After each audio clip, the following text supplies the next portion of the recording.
what will it take to change all of this? There's still a tendency to treat this as something that is a fairly narrow, technocratic problem, that there are a few switches we need to realign, and we need to maybe rewire a few things. And you know, by all means, where there are things that have been done wrong, let's do that.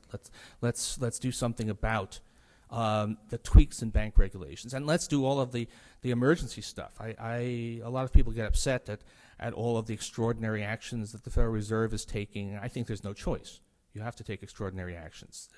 To some extent, you need to do emergency things that you might not want to do otherwise. But you know, one Great Depression can ruin your whole day. So you really do whatever it takes to try and stem the downward spiral.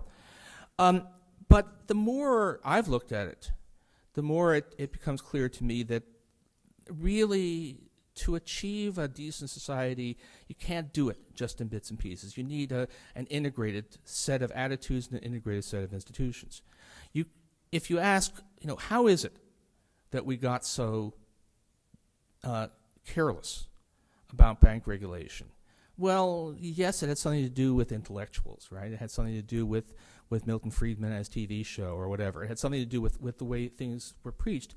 But it had a lot to do with the fact that the people who benefited from lax regulation, people who benefited from being part of an out-of-control financial system, carry a lot of weight politically. Well, I'm afraid that's always going to be true. It's always going to be the case that money talks. It's always going to be, you know, we're not going to become a society that never goes away. There will always be interest groups. There will always be oligarchs. It's always going to be out there. What you can have, however, is counterweight. What you can have is other interest groups who do speak for ordinary working people. And for a long time we did. For a long time we had a powerful labor movement, which was not perfect. Nobody is. There were always mistakes. If it was exaggerated, if there were too many tales of corruption and so on, it was true that, you know, the people who ran the movement were human beings like anyone else.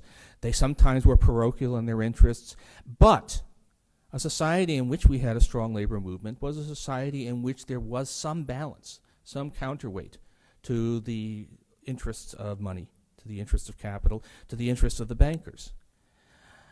We lost that. If you try to figure out what happened to America, how did we get into this position? There are many things that came together, but the biggest single thing, the biggest reason why we became this highly unequal society, this out-of-control society in which the financial system could spin into a point where we were ready for a pretty good replay of the Great Depression, it is the decline of the labor movement. I won't try to get into all the reasons that happened, but I think, as you all know, it was very largely a political phenomenon. Where the politics came from is another story, but there was certainly a tremendous pushback against labor, which was alarmingly successful between the 1970s and the end of the 1980s.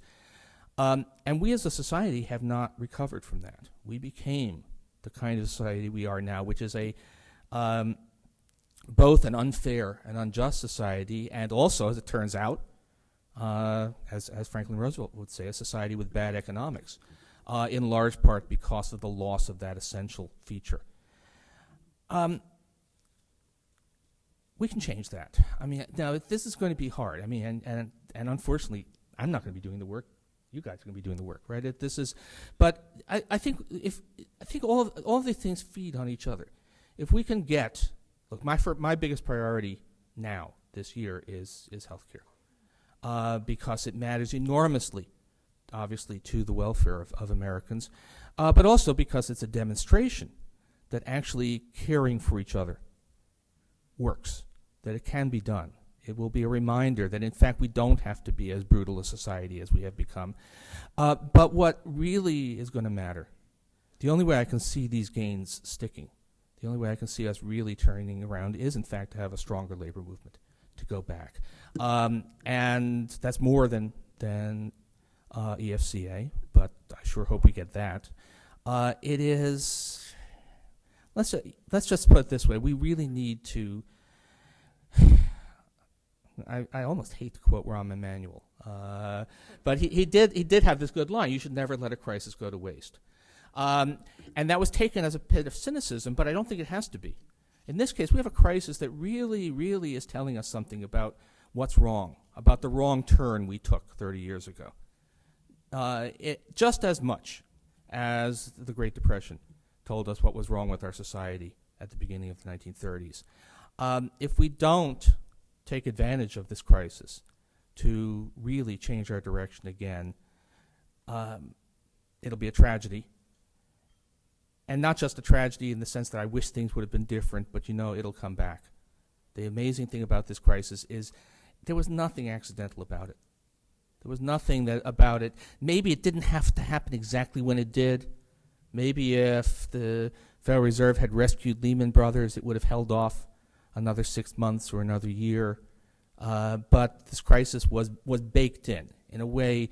The day Ronald Reagan was elected, this crisis was locked in as something that was going to happen. Maybe not precisely on September 15th, 2008, but it was going to happen. And if we don't fix it now, the recurrence of the crisis will be locked in again. You guys are going to be one of the key reasons why, if we manage to avoid having this all happen again, it'll be because of the people in this room. Thank you so much.